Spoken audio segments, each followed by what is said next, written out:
ఉప్పు వేసి కడిగామండి. నీట్గా కడుక్కొని ఇప్పుడు సన్నగా కట్ చేసుకొని కర్రీకి రెడీ చేసుకుందాం. ఇప్పుడు ఇలా సన్నగా కట్ చేసి పెట్టుకున్నానండి. దీనికి మసాలా రెడీ చేసుకుందాం. ఇప్పుడు అవన్నీ చూపించాను కదండి, అది ఇలా మిక్సీ పట్టుకోవాలి మసాలా. ఇప్పుడు స్టవ్ వెలిగించుకొని ఆయిల్ వేసుకుందాం. కొంచెం ఆయిల్ ఎక్కువ వేసుకోవాలండి.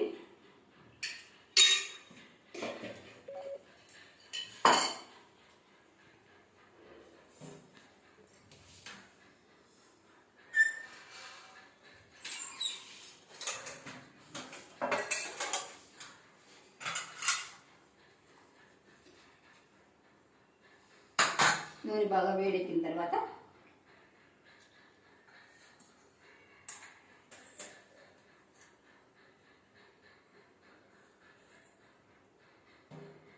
నూనె కాగిందండి.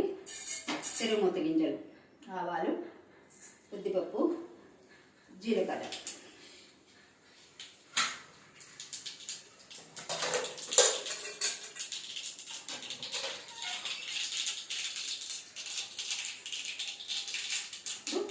మసాలాని వేసేస్తాం.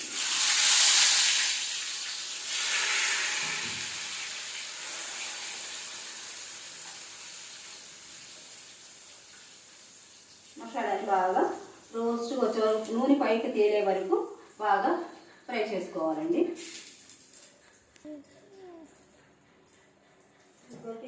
మసాలాని బాగా రోస్ట్గా ఫ్రై అయ్యే వరకు వేపుదాం.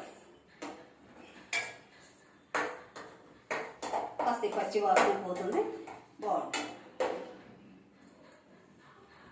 అన్నం వెలిగించేసుకుందాం.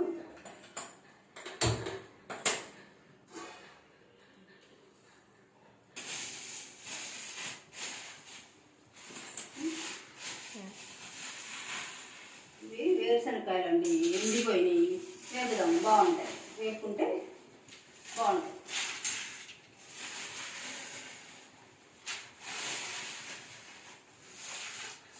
పచ్చి తీసుకొచ్చారండి, ఎండిపోయినాయి. ఎండకి వేపుకున్నాం.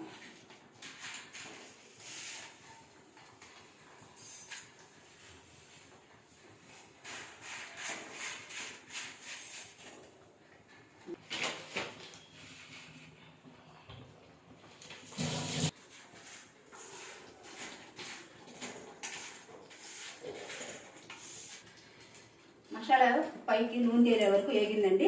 ఇప్పుడు దీనిలోనే ఉప్పు వేసుకుందాం. మనం పసుపు,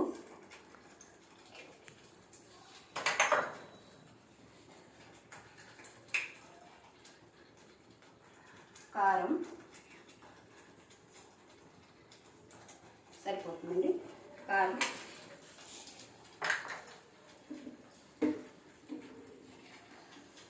కొంచెం ధనియాల పౌడర్ వేసుకున్నాం.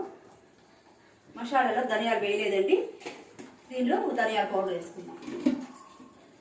ఇప్పుడు దీన్ని వేయించుకుందాం. కాసేపు బాగా వేగిన తర్వాత మష్రూమ్ ముక్కలు వేసుకున్నాం.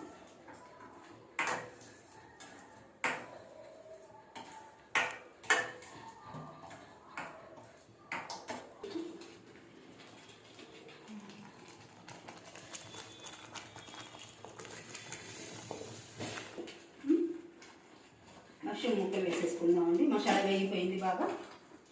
ఈ ముక్కలు వేసేసుకుందాం.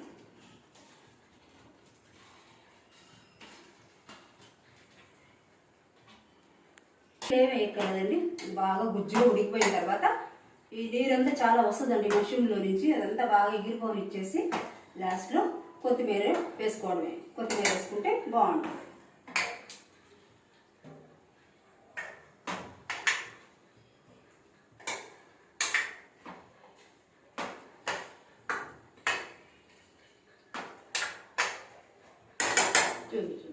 ఈ మష్రూమ్లో నుంచి చాలా వాటర్ వస్తుందండి. అదంతా ఎగిరిపోయే వరకు ఉంచుకుంటే గుజ్జుగా వస్తుంది కూర. అప్పుడు కొత్తిమీర చల్లుకుందాం. శనక్కాయలు పెట్టానండి, వేగిపోయినాయి. పచ్చిగా ఉన్నాయి కాయలు, ఎండిపోయినాయి. ఎండిన కాయలు వేయించుకున్నాను, వేగిపోయినాయండి. అయిపోయిందండి. స్టవ్ ఆఫ్ చేసేస్తున్నాను. కొత్తిమీర చల్లుకుంటే మష్రూమ్ కర్రీ రెడీ అయిపోయినట్టండి. అయిపోయింది. ఇలా వస్తే మీకు చపాతీ, పూరి, అన్నం అన్నీ దేనికైనా బాగుంటుంది. అంతేనండి, అయిపోయినట్టే. మీకు నా కర్రీ నచ్చినట్లయితే లైక్ చేసి సబ్స్క్రైబ్ చేసుకోండి. ఉంటానండి.